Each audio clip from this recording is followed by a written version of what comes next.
రంగు నలుపని సమాజం వెక్కిరించింది. అందం లేదని అదృష్టం ముఖం చాటేసింది.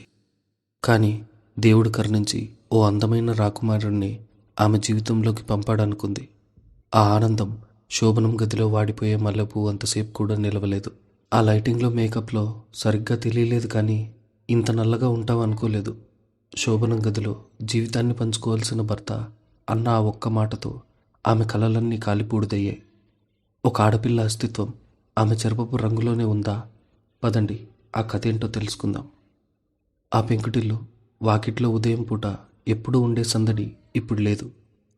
ఒకప్పుడు ఆ ఇంట్లో 2 అల్లరి నవ్వులు ఉండేవి. ఇప్పుడు అక్కడో రకమైన మూగబోయిన నిశ్శబ్దం రాజ్యమేలుతోంది. ఆ నిశ్శబ్దాన్ని ఛేదిస్తూ గోడ గడియారం చేస్తున్న టిక్ టిక్ శబ్దం తప్ప మరేమీ వినిపించడం లేదు. వెంకటేశ్వరరావు గారి కుటుంబం ఓ సగటు మధ్యతరగతి కుటుంబం. ఆయన బతుకు పుస్తకంలో ఆశలు, ఆశయాలు అన్నీ తన 2 కూతుర్ల చుట్టూనే అల్లుకొని ఉండేవి. కానీ పెద్ద కూతురు స్వాతి తీసుకున్న ఒకే ఒక్క నిర్ణయం ఆ ఇంటి ఆనందాన్ని, ఆయన ఆత్మాభిమానాన్ని పాతాళంలోకి తొక్కేసింది. స్వాతి పేరుకు తగ్గట్టే ఎంతో చురుకైనది, అందమైనది. చదువు కోసం హైదరాబాద్కు వెళ్ళిన అమ్మాయి అక్కడే ఒక అబ్బాయిని ప్రేమించింది. తండ్రికి చెప్తే ఒప్పుకోడన్న భయంతోనో, లేక తన పంతమే నెగ్గాలన్న మొండితనంతోనో ఇంట్లో వాళ్ళకు కనీసం సమాచారం కూడా ఇవ్వకుండా గుడిలో పెళ్లి చేసుకుంది. నా పరువు తీసిన నా పిల్ల ఇక ఈ గడప తొక్కడానికి వీల్లేదు. నాకు అసలు పెద్ద కూతురు అనేదే లేదు, చచ్చిపోయిందనుకోండి. ఆ రోజు వెంకటేశ్వరరావు గారు కళ్ళెమ్మడి నీళ్లు పెట్టుకుంటూ ఆక్రోశంతో అన్న ఆ మాటలు ఆ ఇంటి గోడల్లో ఇప్పటికీ మారుమోగుతూనే ఉన్నాయి. ఆ దెబ్బతో ఆయన మనిషి కుంగిపోయారు. ముఖంలో ఎప్పుడూ ఉండే చిరునవ్వు మాయమైపోయింది. ఆయనతో పాటు ఆ ఇంటి వాతావరణం కూడా పూర్తిగా మారిపోయింది. తండ్రి కోపం, తల్లి ఆవేదన మధ్య ఆ ఇంట్లో మిగిలిన ఏకైక ప్రాణి రెండో కూతురు దివ్య. దివ్య పేరు వినగానే ఓ వెలుగు గుర్తొస్తుంది. కానీ ఆమె రూపం మాత్రం ఆ పేరుకు పూర్తి విరుద్ధం. రంగులో కాస్త నలుపు, శరీరంలో కాస్త లావు. దేవుడు ఆమెకు అద్భుతమైన రూపాన్ని ఇవ్వకపోయినా ఎంతో అందమైన మనసు ఇచ్చాడు. కానీ ఈ బాహ్య సౌందర్యాన్ని మాత్రమే ఆరాధించే సమాజంలో ఆమె మనసు చూసే తీరుక ఎవరికీ ఉంటుంది? చిన్నప్పటి నుంచి దివ్య జీవితం ఓ నిరంతర పోరాటమే. స్కూల్ వార్షికోత్సవాల్లో డ్యాన్స్ చేయడానికి వెళ్ళినప్పుడు నువ్వు వెనక నిలబడి దివ్య, ముందు వరుసలో స్వాతి, రమ్య ఉంటారులే అని టీచర్ అన్నప్పుడు ఆ చిన్నారి మనసు ఎంతగానో గాయపడేది. కాలేజీకి వచ్చాక కూడా పరిస్థితి మారలేదు. తోటి స్నేహితురాళ్ళంతా రంగురంగుల దుస్తుల్లో సీతాకోక చిలుకల్లా తిరుగుతుంటే, అబ్బాయిలంతా వాళ్ళ చుట్టూనే తిరుగుతూ ఉంటే, దివ్య మాత్రం ఓ మూల కూర్చొని పుస్తకాలతో కాలం గడిపేది. తననెవరూ పట్టించుకోవడం లేదని, తన రూపం చూసి వెక్కిరిస్తున్నారని తెలిసినా ఆమె ఎప్పుడూ కంటతడి పెట్టలేదు, నిరాశకు గురి కాలేదు. బహుశా జీవితం ఆమెకు చిన్నప్పటి నుంచే ఓ గొప్ప పాఠం నేర్పిందేమో. అదే సహనం. తనలో తాను ఓ అద్భుతమైన ఒద్దికను, ప్రశాంతతను అలవాటు చేసుకుంది. తన మీద ఎవరైనా జోకులేసినా, తన నలుపు రంగుని విమర్శించినా ఓ చిన్న చిరునవ్వుతో వాటిని తిప్పికొట్టే స్థాయికి ఆమె మనసు పరిపక్వత చెందింది. కాలచక్రం గిర్రన తిరిగింది. దివ్య ఇంటర్మీడియట్ పూర్తి చేసింది. ఇంట్లో వాతావరణం చూస్తే గంభీరంగా ఉంది. అక్క చేసిన పనికి తండ్రి ఇంకా కోపంలోనే ఉన్నాడు. తల్లి లక్ష్మికి మాత్రం రోజులు గడుస్తున్న కొద్దీ గుండెల్లో గుబులు పెరుగుతుంది. ఆడపిల్ల ఇంట్లోనే ఉంటే ఎంత భారం, పైగా పెద్దది అలా చేసి వెళ్ళిపోయింది. దీనికైనా ఓ ఇంటివాడిని చేసి పంపితే మా బాధ్యత తీరిపోతుంది కదా అన్న ఆలోచనలో వెంకటేశ్వరరావు గారు దివ్యకు సంబంధాలు వెతకడం మొదలుపెట్టారు. కానీ అది వారు అనుకున్నంత సులువైన పని కాదని కొద్ది రోజుల్లోనే అర్థమైంది. మధ్యతరగతి సంబంధాలు, అందులోనూ అమ్మాయి రూపం సాధారణంగా ఉండటం. పెళ్లి చూపులనేవి దివ్యపాలిటి నరకప్రాయంగా మారాయి. మొదటి పెళ్లి చూపులు. అబ్బాయి వాళ్ళు వచ్చారు. దివ్య పట్టుచీర కట్టుకుని, చేతిలో కాఫీ ట్రే పట్టుకుని తల వంచి హాల్లో కూర్చుంది. అబ్బాయి తల్లి దివ్యను ఆపాదమస్తకం పరీక్షగా చూసింది. ఆమె చూపుల్లో అసంతృప్తి అక్కడున్న అందరికీ స్పష్టంగా అర్థమవుతుంది. అమ్మాయి పాట పాడుతుందా అడిగింది అబ్బాయి వాళ్ళ అత్తగారు. పాట పాడింది దివ్య. గొంతులో స్వచ్ఛత ఉన్న వాళ్ళ చెవులకు అది చేరలేదు. వాళ్ళ కళ్ళు కేవలం ఆమె చర్మం రంగు మీద, శరీరాకృతి మీదే ఉన్నాయి. కాసేపటికి లేచి వెళ్తూ, మేం వెళ్ళాక కబురు చేస్తాంలేండి అని మొహం మీదే చెప్పేసి వెళ్ళారు. ఆ కబురు ఎప్పటికీ రాదని అందరికీ తెలుసు. కొన్ని సంబంధాలు వెనక్కి వెళ్ళిపోవడానికి కారణం ఆమె రూపమైతే, మరికొన్ని సంబంధాలకు అదొక ఆయుధంగా మారింది. మరోసారి వచ్చిన సంబంధం కాస్త ఆశాజనకంగా అనిపించిన అబ్బాయి బ్యాంక్ ఉద్యోగి, వాళ్ళ నాన్న రిటైర్డ్ మాస్టర్. అంతా బాగుందనుకున్న సమయంలో అసలు విషయం బయటపడింది. చూడండి వెంకటేశ్వరరావు గారు, అమ్మాయి కొంచెం చామనచాయి కదా, పైగా కాస్త లావు. మా వాడికి ఎంతమంది అందమైన పిల్లలు వస్తున్నారు. వాళ్ళు 10-15 లక్షలు ఇచ్చుకోవడానికి సిద్ధంగా కూడా ఉన్నారు. మీరేమనుకోకపోతే కట్నం కింద ఓ 15 లక్షలు, ఆడపడుచు లాంఛనాల కింద ఓ 2 లక్షలు ఇస్తే ఈ సంబంధం ఇక్కడే ఖాయం చేసుకుందాం అని అబ్బాయి తరపున పెదనాన్న చాలా క్యాజువల్గా అన్నాడు. ఆ మాట విన్న వెంకటేశ్వరరావు గారి గుండె ఆగినంత పనైంది. ఆయన ఒక సాధారణ గుమాస్తా. జీవితాంతం కూడబెట్టిన సొమ్ము తీసిన 5 లక్షలు మించదు. అలాంటిది 15 లక్షలు ఎక్కడి నుంచి తేగలడు? తనకున్న ఒకే ఒక చిన్న ఇంటిని అమ్ముకోవాలి. అంత స్తోమత నాకు లేదండి. నా శక్తి కొద్దీ ఏదో పెట్టుకోగలను, కానీ మీరు అడిగినంత ఇచ్చుకోలేను అని చేతులు జోడించి నిస్సహాయంగా చెప్పారాయన. వాళ్ళు నిర్మోహమాటంగా లేచి వెళ్ళిపోయారు. తలుపు చాటున నిలబడి ఇదంతా వింటున్న దివ్య కళ్ళల్లో ఒక కన్నీటి చుక్క కూడా లేదు. ఆమెకు తెలుసు, ఈ సమాజం వ్యాపార కోణంలోనే మనుషుల్ని చూస్తుందని. కానీ తన తండ్రి పడుతున్న వేదన చూసి మాత్రం ఆమె మనసు ద్రవించింది. ఆ రాత్రి ఇంట్లో ఎవరూ సరిగ్గా భోజనం చేయలేదు. వెంకటేశ్వరరావు గారు వరండాలో మంచం మీద పడుకొని శూన్యంలోకి చూస్తూ ఉండిపోయారు. వంటగదిలో గిన్నెలు సర్దుతున్న లక్ష్మి కళ్ళు వర్షిస్తూనే ఉన్నాయి. ఆమె భర్త దగ్గరకు వచ్చి కూర్చుంది. ఏవండి, ఈ పిల్ల పరిస్థితి ఏంటి? వచ్చిన వాళ్ళు వచ్చినట్టు, రూపం బాలేదని కొందరు, కట్నం తక్కువైందని కొందరు వెళ్ళిపోతున్నారు. పెద్దదాన్ని ఒక కంట కనిపెట్టుకుని ఉండుంటే అది అలా లేచిపోయేది కాదు. ఇప్పుడు ఈ చిన్నదానికి ఎవరూ దిక్కులేనట్టు తయారైంది పరిస్థితి. అసలు మన దివ్యకి పెళ్ళవుతుందా అండి అంటూ చీర కొంగును నోటి కడ్డు పెట్టుకుని వెక్కి వెక్కి ఏడ్చింది. వెంకటేశ్వరరావు గారి దగ్గర సమాధానం లేదు. ఆయన మౌనంగా నిట్టూర్చారు. సరిగ్గా అప్పుడే అక్కడికొచ్చింది దివ్య. తల్లిదండ్రుల బాధను చూసి ఆమె హృదయం తరుక్కుపోయింది. కానీ తాను ధైర్యంగా ఉండాలి. నెమ్మదిగా వెళ్ళి తల్లి భుజం మీద చేయి వేసింది. అమ్మా, ఎందుకలా ఏడుస్తావు? పెళ్ళంటే మార్కెట్లో దొరికే వస్తువు కొనుక్కోవడం కాదు కదమ్మా. నాకంటూ ఒక రోజు వస్తుంది. నన్ను, నా మనసును అర్థం చేసుకునేవాడు ఖచ్చితంగా వస్తాడు. నా రూపం చూసి నన్ను వద్దనుకున్న వాళ్ళ ఇంట్లో నేను మాత్రం ఎలా సంతోషంగా ఉండగలను చెప్పు? నా రంగు, నా రూపం దేవుడిచ్చినవి. వాటిని చూసి గర్వపడతానే తప్ప ఎప్పుడూ కుంగిపోను. నాన్నకు అనవసరంగా భారం ఎందుకు పెంచుతావు? ప్రశాంతంగా పడుకో అమ్మా అంటూ తల్లి కన్నీళ్లు తుడిచింది. వెంకటేశ్వరరావు గారు ఆశ్చర్యంగా తన కూతురు వంక చూశారు. ఆ నలుపు రంగు ముఖంలో, ఆ సాధారణమైన రూపంలో ఆ క్షణం ఆయనకు గొప్ప పరిపక్వత కనిపించింది. తన కూతురు ఎంత ఎదిగిపోయిందో అనిపించింది. బయట ఆకాశంలో మేఘాలు కమ్ముకుంటున్నాయి, కానీ దివ్య మనసులో మాత్రం ఓ స్పష్టమైన కాంతిరేఖ పరుచుకుని ఉంది. తన జీవితం ఎటువైపు వెళ్తుందో ఆమెకు తెలీదు, కానీ ఏదొచ్చినా ఎదుర్కొనే ధైర్యం మాత్రం ఆ ఇంటి నిశ్శబ్దంలో నిశ్శబ్దంగా మొలకెత్తుతుంది. ఆదివారం ఉదయం వెంకటేశ్వరరావు గారి ముఖంలో చాలా రోజుల తర్వాత ఓ చిన్న ఆశాకిరణం కనిపించింది. దానికి కారణం ఆయన చిన్ననాటి స్నేహితుడు రామయ్య తెచ్చిన ఓ పెళ్లి సంబంధం. రామయ్య కేవలం స్నేహితుడే కాదు, సమాజంలో నలుగురితో పరిచయాలు ఉన్నవాడు. ఏ విషయాన్నైనా లౌక్యంగా మాట్లాడి చక్కబెట్టగల సమర్థుడు. ఆ రోజు ఉదయాన్నే సైకిల్ మీద వచ్చి వెంకటేశ్వరరావు గారి అరుగు మీద కూర్చున్నాడు రామయ్య. చేతిలో ఓ పసుపు రంగు కవర్ ఉంది. ఆ కవర్ చూడగానే ఇంట్లో ఉన్న లక్ష్మికి, వెంకటేశ్వరరావు గారికి గుండెల్లో ఏదో తెలియని ఆశ మొలకెత్తింది. ఏంటి రామయ్య, పొద్దున్నే వచ్చావు? అంతా కులాసాయనా అంటూ కాఫీ గ్లాస్ అందించారు వెంకటేశ్వరరావు గారు. కాఫీ గుటకేస్తూ రామయ్య అసలు విషయం మొదలుపెట్టాడు. వెంకట్రావు, నీ బాధ నాకు తెలియంది కాదు. ఆడపిల్ల పెళ్ళిళ్ళు చేయడం అంటే ఈ రోజుల్లో కత్తి మీద సాము లాంటిది. కానీ మన వంతు ప్రయత్నం మనం చేయాలి కదా. మన పక్క ఊళ్ళోనే ఓ మంచి సంబంధం ఉందయ్యా. కుర్రాడి పేరు రాజేష్. వాళ్ళ నాన్న రిటైర్డ్ ప్రభుత్వ ఉద్యోగి. పేరుకు పల్లెటూరైనా వాళ్ళ ఆలోచనలు బాగుంటాయి. కుటుంబం పరువు గలదే. కుర్రాడు చూడ్డానికి దేవుడిలా ఉంటాడు. చాలా అందగాడు. ప్రస్తుతానికి హైదరాబాద్లో ఏదో సాఫ్ట్వేర్ ఉద్యోగం కోసం ప్రయత్నాలు చేస్తున్నాడు. వెంకటేశ్వరరావు గారి ముఖంలో ఆనందం కంటే భయమే ఎక్కువగా కనిపించింది.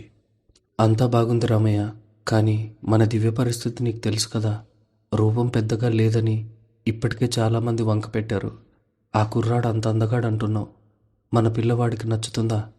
పైగా ప్రభుత్వ ఉద్యోగ కొడుకంటే వాళ్ళ అంచనాలు, కట్న కానుకలు, డిమాండ్లు ఆకాశంలో ఉంటాయేమో అని సందేహం వెళ్ళబుచ్చాడు. రామయ్య చిన్నగా నవ్వి, అక్కడే ఉంది అసలు కిటుకు.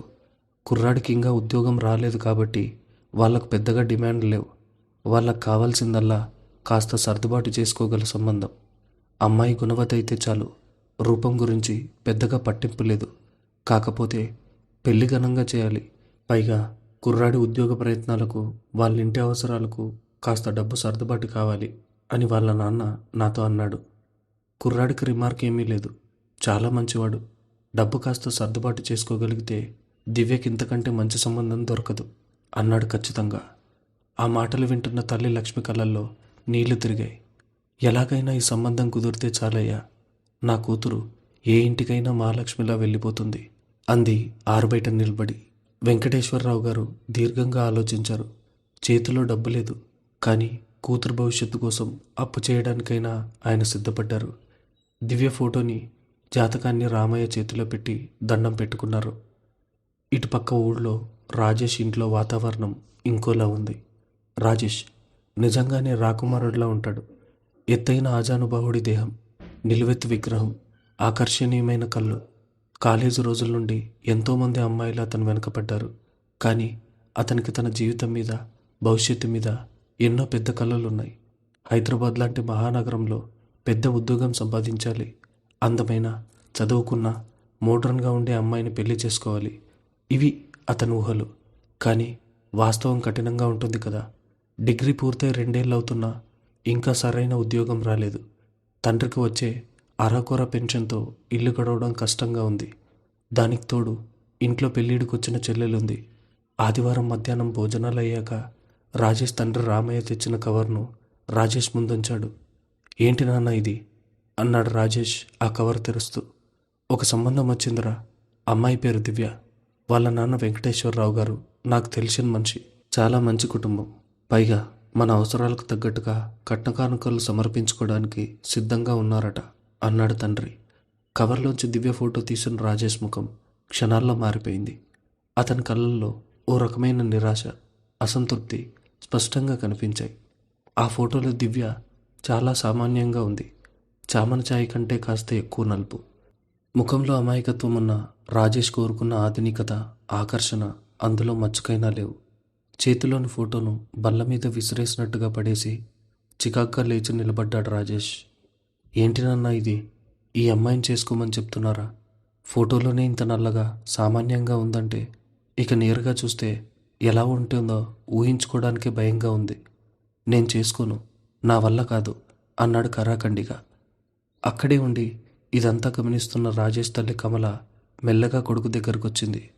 ఆమె కొడుకు మనస్తత్వం తెలుసు, కానీ ఇంటి పరిస్థితులు అంతకంటే బాగా తెలుసు. ఏరా, కోపగించుకుంటున్నావు?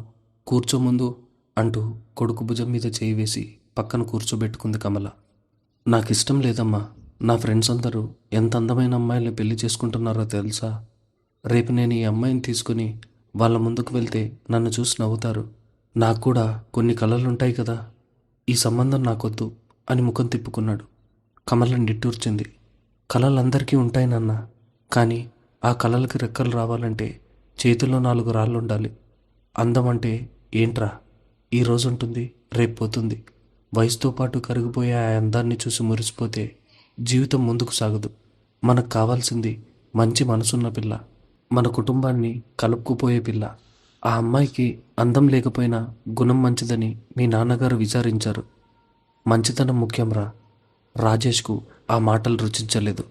అంటే మంచితనం ఒకటి ఉంటే సరిపోతుందమ్మా అని అడిగాడు విసుగ్గా. సరిపోదు నాన్న, డబ్బు కూడా కావాలి. వాస్తవం మాట్లాడుకుందాంరా. నీకేమో ఇంకా ఉద్యోగం రాలేదు. నాన్నగారి పెన్షన్తో ఇల్లు గడవడం గగనంగా ఉంది. నీకు ఉద్యోగం రావాలన్నా, నువ్వు హైదరాబాద్ వెళ్ళి స్థిరపడాలన్నా చేతిలో డబ్బులుండాలి. దానికి మించి ఇంట్లో ఎదిగిన ఆడపిల్ల నీ చెల్లి ఉంది. రేపు దానికి కూడా పెళ్లి చేయాలి కదా. దాని పెళ్లి చేయాలంటే కట్నం ఎక్కడి నుంచి తెస్తాం?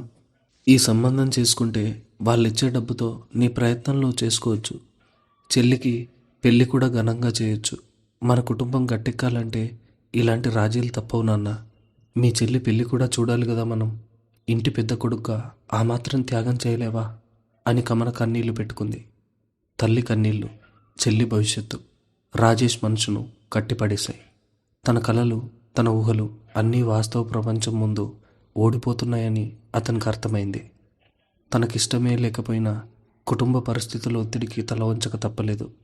బరువెక్కిన గుండెతో అయిష్టంగానే పెళ్లి చూపులకు ఒప్పుకున్నాడు. పెళ్లి చూపుల రోజు రానే వచ్చింది. వెంకటేశ్వరరావు గారిలో సందడిగా ఉంది. ఇంటిని శుభ్రం చేసి వాకిట్లో ముగ్గు వేసి గుమ్మాలకు మామిడాకులు కట్టారు. ఆ ఇంటి వాతావరణంలో ఓ అద్భుతమైన ఉత్కంఠ నెలకొంది. లక్ష్మి అయితే ఉదయం నుండి దేవుడి గదిలో కూర్చొని పూజలు చేస్తూనే ఉంది. ఈ సంబంధమైన ఖాయం కావాలి దేవుడా అని మొక్కుకొని దేవుడు లేడు. గదిలో దివ్య అలంకరించుకుంటూ ఉంది. పట్టుచీర కట్టుకుని జడ వేసుకుని అద్దంలో తనంతాను చూసుకుంది. ఆమెకు తెలుసు తన రూపాన్ని చూసి ఇప్పటికే ఎంతమంది పెదవి విరిచారో. కానీ ఈసారి వస్తున్నవాడు చాలా అందగాడని రామయ్య మామయ్య చెప్పాడు. నాలాంటి సామాన్యమైన అమ్మాయిని ఆ అందగాడు ఎందుకు చేసుకుంటాడు? ఇదంతా ఒక నాటకంలో ముగిసిపోతుందిలే అని మనసుకు ముందే సర్ది చెప్పుకుంది దివ్య. అయినా సరే ఆడపిల్ల సహజమైన సిగ్గు, చిన్న ఆశ ఆమె కళ్ళల్లో దాగలేదు. సాయంత్రం 4 గంటల ప్రాంతం. రాజేష్ కుటుంబం రామయ్యతో కలిసి వచ్చింది. హాల్లో చాపలు పరిచారు, కుర్చీలు వేశారు. రాజేష్ కుర్చీలో కూర్చున్నాడు. తల వంచుకునే ఉన్నాడు తప్ప అతని ముఖంలో ఉత్సాహం లేదు. ఏదో శిక్ష అనుభవిస్తున్న వాడిలా ఉన్నాడు. కాసేపటికి కాఫీ ట్రే పట్టుకుని మెల్లగా అడుగులు వేస్తూ హాల్లోకి వచ్చింది దివ్య. తల వంచుకుని నడిచొచ్చి ట్రేని బల్ల మీద పెట్టింది. అమ్మాయి, ఒకసారి తల పైకెత్తు అని కమల అడిగింది. దివ్య మెల్లగా తల పైకెత్తి అందరికీ నమస్కారం చేసింది. ఆ క్షణంలో రాజేష్ కళ్ళు దివ్య మీద పడ్డాయి. ఫోటోలో చూసిన దానికంటే నేరుగా చూస్తే ఆమె మరింత సామాన్యంగా కనిపించింది అతనికి. రంగు తక్కువ, లావుపాటి శరీరం, ముఖంలో ఎటువంటి ఆకర్షణ లేదు. అతని గుండెల్లో ఏదో రాయి పడ్డట్టయింది. నా జీవితం ఇలాంటి అమ్మాయితోనా అన్న ఆలోచన అతన్ని ఉక్కిరి బిక్కిరి చేసింది. అతని పెదవులు బిగుసుకున్నాయి. మౌనంగా ఉండిపోయాడు. ఒక మాట కూడా మాట్లాడలేదు. కనీసం ఆమెను పలకరించి పేరైనా అడగలేదు. అతని మౌనం అక్కడున్న వాళ్లకు సిగ్గుగా కనిపించిందేమో కానీ అతని లోపల రగులుతున్న అసంతృప్తికి అది నిదర్శనం. కానీ దివ్య పరిస్థితి వేరు. తల పైకెత్తి రాజేష్ వైపు చూసిన క్షణంలో ఆమె గుండె ఒక్కసారిగా లయ తప్పింది. ఎంత అందగాడు! నిజంగా రాకుమారుడిలా ఉన్నాడు. విశాలమైన భుజాలు, ఆకర్షణీయమైన ముఖం. ఆమె కళ్ళు చెదిరిపోయాయి. జీవితంలో ఎప్పుడూ తనను ఎవరూ ప్రేమగా పలకరించలేదు. ఎవరూ తన వైపు తిరిగి చూడలేదు. అలాంటిది ఇంత అందమైన అబ్బాయి తనను పెళ్లి చేసుకోవడానికి వచ్చాడా? ఆమెకు నమ్మబుద్ధి కాలేదు. ఇంత మంచి భర్త నాకా? దేవుడు నా ప్రార్థనలు విన్నాడన్నమాట. నా నిరీక్షణకు ఇంత గొప్ప బహుమతి ఇస్తాడని నేను కల్లో కూడా ఊహించలేదు అని మనసులోనే మురిసిపోయింది దివ్య. ఆమె పెదవుల మీద ఒక అందమైన చిరునవ్వు వికసించింది. ఆ చిరునవ్వు వెనుక తన భవిష్యత్తు మీద ఎన్నో రంగుల ఆశలు అల్లుకున్నాయి. పెళ్లి చూపుల తంతు ముగిసింది. పిల్లలు లోపలికి వెళ్ళాక పెద్దవాళ్ల మధ్య అసలు ఘట్టం మొదలైంది. బేరసారాలు. రామయ్య మధ్యవర్తిగా ఉండి 2 కుటుంబాల మధ్య చర్చలు నడిపించాడు. చూడండి వెంకటేశ్వరరావు గారు, మా వాడు రత్నం లాంటివాడు. ఏ అలవాట్లు లేవు. రేపో మాపో హైదరాబాద్లో పెద్ద కొలువు సాధిస్తాడు. పైగా మీ అమ్మాయి రంగు తక్కువైనా మేం మనస్ఫూర్తిగా అంగీకరిస్తున్నాం. దానికి తగ్గట్టుగా మీరు కూడా కాస్త లాంఛనాలు ఘనంగా చేయాలి అని రాజేష్ తండ్రి మెలిక పెట్టాడు. వెంకటేశ్వరరావు గారు చేతులు కట్టుకుని వినయంగా నిలబడ్డారు. అలాగేనండి, నా శక్తి కొలది ఏ లోటు రానివ్వను. మీరు చెప్పండి. కట్నం కింద 10 లక్షలు, ఆడపడుచు లాంఛనాలు 1 లక్ష, పెళ్లి ఖర్చులన్నీ మీవే. పెళ్లి మాత్రం కళ్యాణ మండపంలో ఘనంగా జరగాలి. కుర్రాడికి పెట్టుబడులు గట్రా నాణ్యమైన ఉండాలి. ఇవి మా కోరికలు. మీకు సమ్మతమైతే ముహూర్తాలు పెట్టుకుందాం అని కరాఖండిగా చెప్పారాయన. 10 లక్షలు అనగానే వెంకటేశ్వరరావు గారి గుండె గబగబా కొట్టుకుంది. తన దగ్గర ఉన్న పిఎఫ్ డబ్బులు, రిటైర్మెంట్ సేవింగ్స్ అన్నీ కలిపిన 5 లక్షలు మించవు. మిగతా 5 లక్షల కోసం ఇంటి కాగితాలు తాకట్టు పెడతక తప్పదు. అయినా సరే దివ్య లాంటి పిల్లకు ఇంతకంటే మంచివాడు దొరకడన్న నమ్మకంతో తన కష్టాన్ని దిగమింగుకొని ఒప్పుకున్నారు. అలాగేనండి, మీరు అడిగినట్టే చేస్తాను. నా కూతురు భవిష్యత్తు కంటే నాకేదీ ముఖ్యం కాదు అని మాటిచ్చారు. బేరసారాలు పూర్తయ్యాయి. సంబంధం ఖాయమైంది. 2 కుటుంబాలు తాంబూలాలు మార్చుకున్నారు. ఆ రాత్రి దివ్య ఇల్లు సంతోషంతో నిండిపోయింది. లక్ష్మి అయితే ఊరంతా తిరిగి తన కూతురు ఎంత మంచి సంబంధం వచ్చిందో, అల్లుడెంత అందగాడో అని గొప్పలు చెప్పుకుంది. వెంకటేశ్వరరావు గారు రేపటి నుంచి డబ్బు ఎలా సర్దుబాటు చేయాలి, ఎవరి దగ్గర అప్పు చేయాలి అన్న లెక్కల్లో పడిపోయారు. దివ్య మాత్రం ఆ రాత్రి నిద్రపోలేదు. రాజేష్ రూపాన్ని తలుచుకుంటూ తన కొత్త జీవితం గురించి కలలు కంటూ గడిపింది. తన నలుపు రంగు జీవితంలోకి ఓ ఇంద్రధనస్సు రాబోతుందని ఆమె పొంగిపోయింది. కానీ అదే రాత్రి రాజేష్ ఇంట్లో వాతావరణం స్తబ్దుగా ఉంది. పెళ్లి ఖాయం చేసుకుని వచ్చిన దగ్గర నుండి రాజేష్ ఎవరితోనూ మాట్లాడలేదు. గదిలోకి వెళ్ళి తలుపు వేసుకున్నాడు. చీకట్లో పడుకొని సీలింగ్ వైపు చూస్తున్నాడు. అతనికి దివ్యముఖం గుర్తుకు రావడం లేదు. కేవలం తన స్నేహితుల హేళనలు, తాను కోల్పోతున్న అందమైన భవిష్యత్తు మాత్రమే కళ్ళ ముందు మెదులుతోంది. తన ఆశల్ని, తన ఇష్టాన్ని కేవలం డబ్బు కోసం, కుటుంబ బాధ్యతల కోసం బలిపీఠం మీద పెట్టానని అతనికి అర్థమైంది. ఒక ఆడపిల్ల మనసులో ప్రేమ మొలకెత్తుతుంటే ఇంకో మొగాడి మనసులో అయిష్టత, రాజీ పడిన అసహాయత గూడు కట్టుకుంటున్నాయి. ఒకే నిర్ణయం, రెండు భిన్నమైన మనస్తత్వాలు. ఒకరికిది దివ్యమైన జీవితానికి నాంది అయితే మరొకరికిది ఇష్టం లేని బంధానికి పునాది.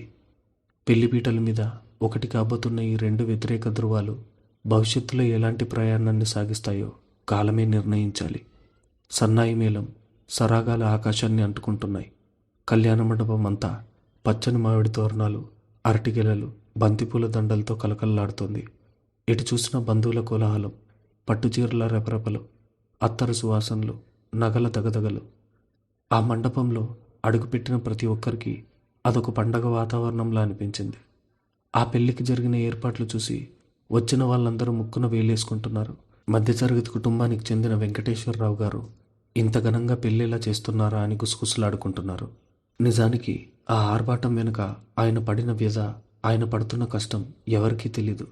తన జీవితాంతం కూడబెట్టిన ప్రతి పైసాతో పాటు తను ఉంటున్న పెంకుటింటిని కూడా బ్యాంకులో కుదవపెట్టి తీసుకొచ్చిన అప్పది. ఆ వచ్చిన డబ్బుతోనే రాజేష్ తండ్రి అడిగిన 10 లక్షల కట్నం, ఆడపడుచు లాంఛనాలు, పెళ్లి ఖర్చులు, మండపం అద్దెకి అన్నీ భరిస్తున్నాడు. ఆయన ముఖం అలసటతో పాలిపోయిన పెదవుల మీద మాత్రం ఓ అంతుపట్టని తృప్తి, గర్వం కనిపిస్తున్నాయి. తన చిన్న కూతురికి ఎవరూ వంక పెట్టలేని, ఎవరూ వేలెత్తి చూపలేని ఓ మహారాజు లాంటి అల్లుడిని తీసుకొచ్చాను అన్న సంతోషం ఆ తండ్రి కళ్ళల్లో స్పష్టంగా కనిపిస్తోంది.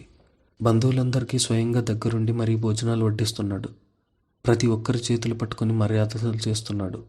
ఇక పెళ్లిపీటల మీద కూర్చున్న దివ్య ఆ రోజు నిజంగా ఒక దేవతలా ఉంది. ముదురు ఆకుపచ్చ రంగు కంచిపట్టు చీర, దానికి కాంట్రాస్ట్గా ఉన్న ఎర్రటి రవిక, మెడ నిండా బరువైన బంగారు ఆభరణాలు ఆమెకు కొత్త నిండుదనాన్నిచ్చాయి. బ్యూటీ పార్లర్ వారు వేసిన మేకప్, లైటింగ్ వెలుగులో ఆమె సహజంగా రంగు కొంతవరకు కప్పబడిపోయి ఆమె ముఖం కూడా ఎంతో కాంతివంతంగా వెలిగిపోతుంది. తల వంచుకొని సిగ్గుపడుతూ కూర్చున్న దివ్యను చూసి అందరూ మురిసిపోతున్నారు. అదే పీటల మీద ఆమె పక్కన కూర్చున్న రాజేష్ క్రీమ్ కలర్ పట్టుపంచ, పట్టుకొండువాలో అచ్చం సినిమా హీరోలా ఉన్నాడు. అక్కడికొచ్చిన ఆడవాళ్ళందరి చూపులు అతని మీదే ఉన్నాయి. అమ్మాయికి ఎంత అదృష్టమే, రూపం లేకపోయినా రాకుమారుడు లాంటి మొగుడు దొరికాడు. వెంకటేశ్వరరావు గారు పూర్వజన్మలో చేసుకున్న పుణ్యమండి. ఇంత అందగాడు అల్లుడుగా దొరకడం నిజంగా వాళ్ళ అదృష్టం. ఇలాంటి మాటలు మండపం నలుమూలలా వినిపిస్తూనే ఉన్నాయి. ఆ మాటలు దివ్య చెవిన పడిన ప్రతిసారి ఆమె మనసు గాల్లో తేలిపోతుంది. తన బాల్యం నుండి తన రంగు చూసి వెక్కిరించిన వాళ్ళందరి ముందు దేవుడు తనకెంత గొప్ప బహుమతి ఇచ్చాడో అని మనసులోని ఆనందంతో ఉప్పొంగిపోతుంది. తనకెదురు కాబోయే జీవితం ఓ పూల పాన్పులా ఉండబోతుందని ఆమె దృఢంగా నమ్మింది. వేద మంత్రాల ఘోష మధ్య రాజేష్ చేతులు దివ్య మెడలో 3 ముళ్ళు వేస్తుంటే ఆమె కళ్ళల్లో ఆనంద బాష్పాలు రాలాయి. తలంబ్రాల ఘట్టంలో ఇద్దరూ ఒకరి తల మీద ఒకరు బియ్యం పోసుకుంటున్నప్పుడు దివ్య దొంగ చూపులతో రాజేష్ వైపు చూసింది. అతని ముఖంలో ఎటువంటి భావము లేదు. కనీసం ఓ చిన్న చిరునవ్వు కూడా లేదు. అదొక యంత్రంలాగా తంతు ముగిస్తున్నాడు. బహుశా అందరి ముందు సిగ్గుపడుతున్నారేమో, లేక పెళ్లి అలసట కాబోలు అని తనలో తానే సర్ది పెట్టుకుంది దివ్య. పెళ్లి తంతు ముగిశాక అప్పగింతల సమయం వచ్చింది. ఆ దృశ్యం అక్కడున్న ప్రతి ఒక్కరి గుండెను కదిలించింది. వెంకటేశ్వరరావు గారు రాజేష్ చేతులు తన చేతుల్లోకి తీసుకుని కన్నీరు మున్నీరుగా ఏడ్చారు. బాబు, నా కూతురు చాలా అమాయకురాలు, ప్రపంచం తెలియని పసిపిల్ల. ఏ తప్పు చేసినా క్షమించి మీ ఇంటి మహాలక్ష్మిలా చూసుకోండి. దాన్ని ఎప్పుడూ కంటతడి పెట్టనివ్వకండి. నా ప్రాణం మీ చేతుల్లో పెడుతున్నాను బాబు అంటూ 2 చేతులు జోడించి నమస్కారం చేశాడు. రాజేష్ ముఖంలో ఏ చలనమూ లేదు. మౌనంగా తలూపాడు.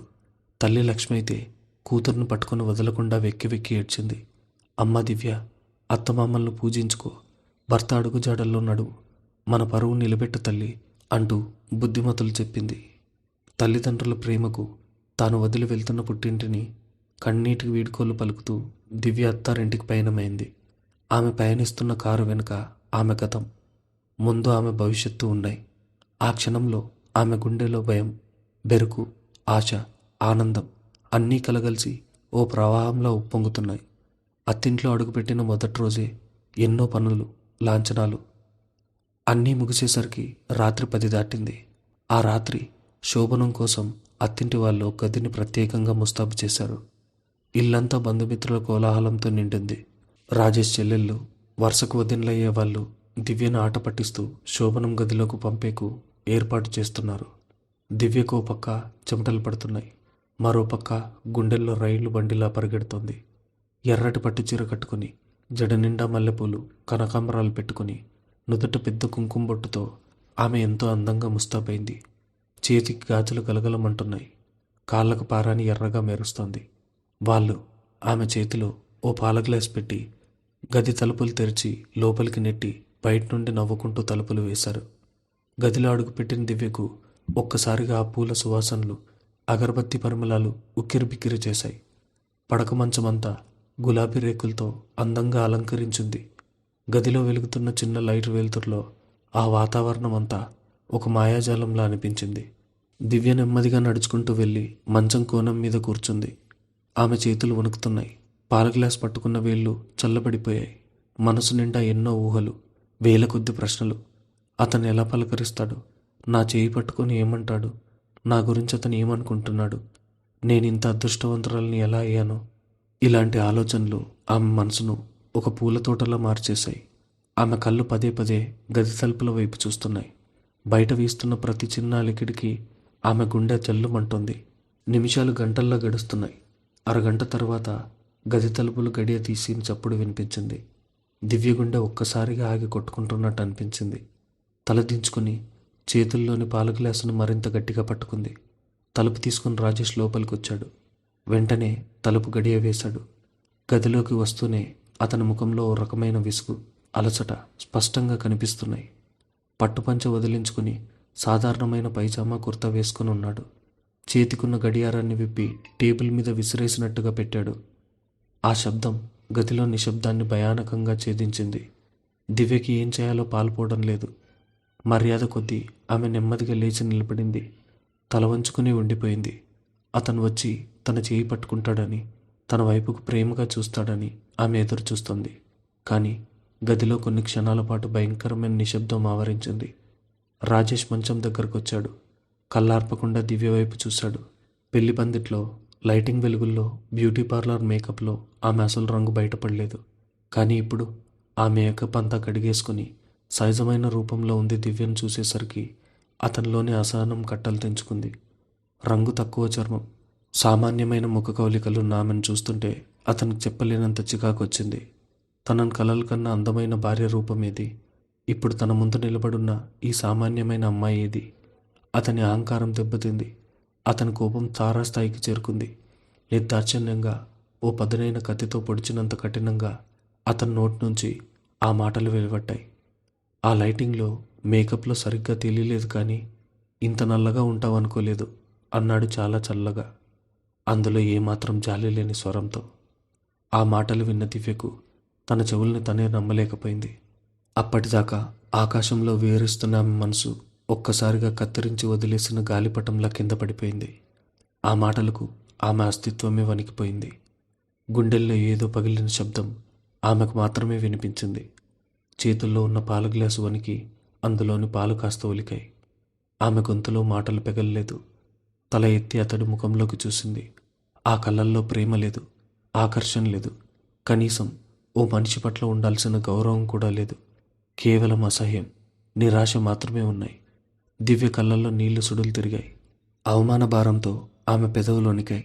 అయినా సరే తనలో ఉన్న ధైర్యాన్నంతా కూడా తీసుకుని చాలా నెమ్మదిగా భయపడుతూ అడిగింది, ఏంటలా అంటున్నారు? పెళ్లి చూపుల్లో నన్ను నేరుగా చూశారు కదా, నా రూపం చూసి నన్ను ఇష్టపడే కదా చేసుకున్నారు. ఇప్పుడు ఇలా ఎందుకు మాట్లాడుతున్నారు అని అడిగింది. ఆమె గొంతులో ఒక ఆర్తి, బతిమాలకోలు ఉన్నాయి. రాజేష్ పెదవుల మీద ఓ చేదు నవ్వు వెలిసింది. ఆ నవ్వు దివ్యను మరింత భయపెట్టింది. ఇష్టమా? నిన్న? పిచ్చిదానా, నీ మొహం చూసుకున్నావు అద్దంలో? ఈ రూపాన్ని చూసి ఎవరైనా ఇష్టపడతారా? నా కర్మకాలి మా ఇంట్లో వాళ్ళు పోరు పడలేక ఈ పెళ్లికి ఒప్పుకున్నాను. నేను ఉద్యోగం కోసం ఊళ్ళు పట్టుకొని తిరగాలి. నా చెల్లికి రేపో మాపో పెళ్లి చేయాలి. దానికి కావాల్సిన డబ్బు నా దగ్గర లేదు. మీ నాన్న ఇచ్చే ఆ 10 లక్షల కట్నం కోసం, నా అవసరాల కోసం ఈ నాటకానికి తొలగ్గాను. అంతే తప్ప నీ మీద ఏమాత్రం ఇష్టముండి కాదు. నేను కోరుకున్న జీవితం వేరు, నా కలలు వేరు. ఆ కట్నం కోసం నా మనసు చంపుకుని కళ్ళకు గంతలు కట్టుకుని నీ మెళ్ళో తాళి కట్టాను అంటూ ఒకే ఒక ఉదుటన తన మనసులోని విషయాన్నంతా కక్కేశాడు.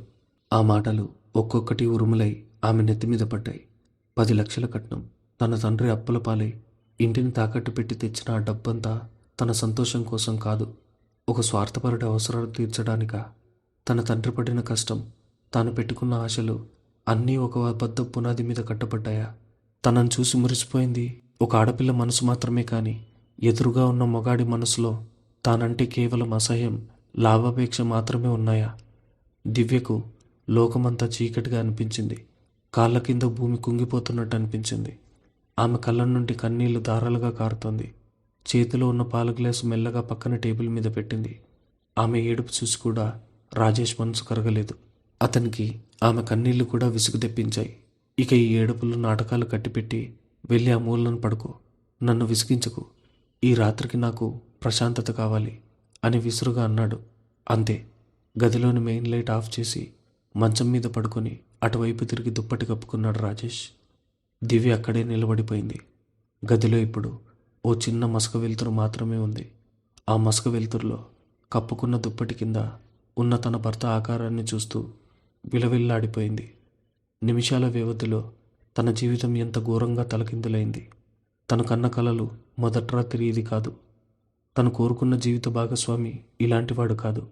తన తండ్రి అప్పుల భారం, తన పట్ల భర్తకున్న అసహ్యం, ఇవన్నీ తలుచుకుంటూ దివ్య నెమ్మదిగా కింద చాప మీద కూర్చుండిపోయింది. చీర కొంగు నోటికి అడ్డు పెట్టుకుని తన ఏడుపు శబ్దం కూడా బయటికి రాకుండా వెక్కి వెక్కి ఏడ్చింది. ఆ రాత్రి పగవాడికి కూడా రాకూడదనిపించేంత భయంకరమైన రాత్రి అది. గులాబీ పూల పరిమళం ఇప్పుడు ఆమెకు ముళ్ళులా గుచ్చుకుంటోంది. చేతికి వేసుకున్న పారాయణ రంగు తన తలరాతను రాసిన నెత్తుటి రంగులా అనిపిస్తోంది. సమయం గడుస్తున్న కొద్దీ గదిలో నిశ్శబ్దం పెరుగుతోంది. కానీ దివ్య మనసులో మాత్రం ఓ తుఫాన్ రేగుతోంది. నన్ను, నా రూపాన్ని ద్వేషించే ఈ మనిషితో, ఏమాత్రం ఇష్టం లేకుండా నా మెళ్ళో తాళి కట్టిన ఈ మనిషితో నేను జీవితాంతం ఎలా బతకాలి? ఈ పెళ్ళి, ఈ బంధం కనీసం రేపటి ఉదయానికైనా నిలబడతాయా? లేదా నా జీవితం ఇక్కడితోనే ఓ చీకటి గదిలో బందీ అయిపోతుందా? ఆ ప్రశ్నలు ఆమె మెదడును తొలిచేస్తున్నాయి. ఆ రాత్రి ఆమె కళ్ళ తడి ఆరలేదు. తెల్లవారితే ఏం జరుగుతుందో అన్న భయంతో ఆమె గుండె దడదల్లాడుతోంది. ఆమె జీవిత నౌక ఇప్పుడు భయంకరమైన సుడిగుండంలో చిక్కుకుంది. ఇక ఈ పెళ్లి ముందుకు సాగుతుందా? దివ్య ఈ అవమానాన్ని భరిస్తుందా లేక తిరగబడుతుందా అన్నది తెలుసుకోవాలంటే నెక్స్ట్ పార్ట్ కోసం వెయిట్ చేయండి. అంతవరకు ఈ ఛానల్ని సబ్స్క్రైబ్ చేసుకోండి.